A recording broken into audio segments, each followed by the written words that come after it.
If you played the promotional minigame Duty Calls, you know how the folks at Bulletstorm feel about traditional FPS games.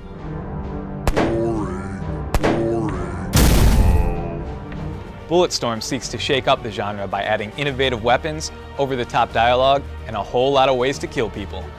You'll be playing the role of Grayson Hunt, a nefarious space pirate with a penchant for drinking, killing, and off everyone around him. I'm going to kill you, Gray. He's sort of the Charlie Sheen of space pirates. You're drunk. Again. I'm sorry, winning.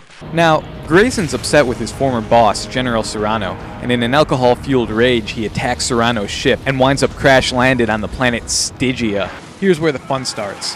The planet Stygia is overrun with outlaws and mutants that can be killed in a myriad of different ways, including feeding them to man-eating plants, kicking them into helicopter blades, and my personal favorite, shooting them in the crotch and then kicking their head to make it explode. Not really sure how that works, but it's awesome to look at. Also, you've got to respect any game that awards you extra points for being hammered while you kill people.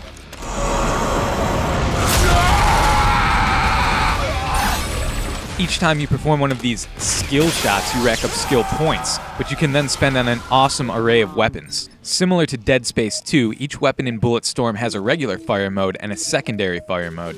For instance, the Bone Duster can either fire a regular shotgun round, or you can charge it up to instantly incinerate groups of enemies. Yes, burn for your crimes. Let's take a minute and talk about Bulletstorm's signature weapon, the Leash. It's an energy weapon that allows you to pull enemies closer to you, throw them up in the air, and occasionally even rip their heads off. Guns are great, but your biggest weapon is the environment. You can use barbed wire, hot dog carts, and even a giant robotic dinosaur to wreak havoc on your opponents. The environments are more than just deadly, they're also pretty interesting visually. I mean, the graphics aren't on par with Killzone 3, but they're nothing to complain about either.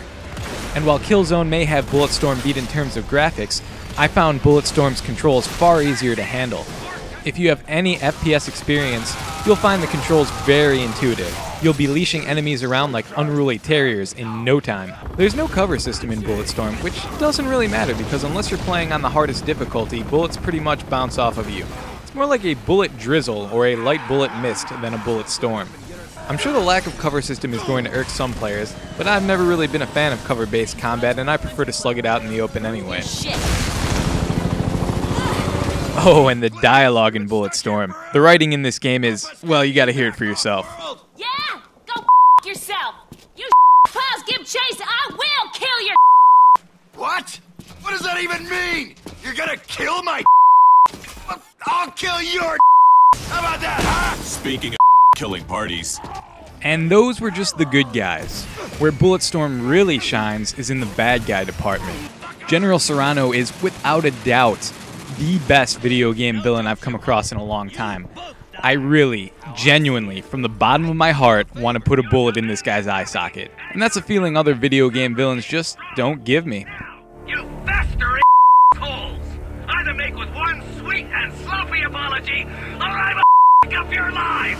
The game's single player has an excellent replay factor as players try to complete the wide variety of skill shots that are offered. Bulletstorm also comes with the incredibly fun Echo mode, which allows you to replay certain parts of the campaign while trying to rack up the most skill points possible. If you enjoyed the mercenary modes in Resident Evil 4 and 5, you're definitely going to like the Echo missions in Bulletstorm. And if you didn't like those mercenary modes, then something is wrong with you. The multiplayer mode isn't that great by comparison. It's fun the first few times you play it, but after you figure out the highest scoring kill on a map, the game becomes a grind where you constantly try to replicate that kill. It definitely doesn't have anywhere near the replayability of Killzone or Call of Duty's multiplayer. While the multiplayer is nothing to rave about, the single player game is an almost flawless experience. Bulletstorm is a game that rewards creativity over efficiency. It allows you to mangle and murder in ways I never thought possible. And for that, I give Bulletstorm a 4.5 out of 5.